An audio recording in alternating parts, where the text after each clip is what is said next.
Hello વિદ્યાર્થી મિત્રો, આપણે ઘણો બધો ટાઈમ થઈ ગયો પણ ગણિતની શોર્ટકટનો વિડિયો નથી બનાવ્યો. તો ચાલો મસ્ત હું તમને એક શોર્ટકટ શીખવાડું કે જ્યારે કંઈક ગુણાકાર આવી રીતના આપેલો હોય 11 ગુણ્યા 13 ક્રમિક સંખ્યા છે અને વચ્ચે એક સંખ્યા નથી આપેલી, બરાબર. તો 11 અને 13 ની વચ્ચે કઈ સંખ્યા આવે? 12. તો આવો જ્યારે ગુણાકાર આપેલો હોય તો તમે માત્ર 2 સેકન્ડમાં કરી શકો છો. ક્યારે? કે જ્યારે તમને વર્ગ આવડતા હોય ત્યારે. તો આપણે 1 થી 30 સુધીના વર્ગ આપણને કમ્પલસરી આવડતા જ હોવા જોઈએ. તો અહીંયા જે વચ્ચેવાળી સંખ્યા હોય, બરાબર, તો એનો તમારે વર્ગ કરવાનો. તો 12 નો વર્ગ કેટલો થશે?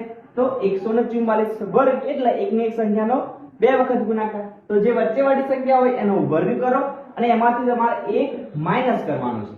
તો 144 માંથી 1 જાય તો 143. તો આનો ગુણાકારનો જવાબ 143 આવશે.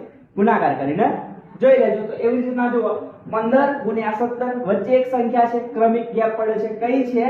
16. તો 16 નો તમે વર્ગ કરો. તો 16 નો વર્ગ કેટલો થશે? તો 256.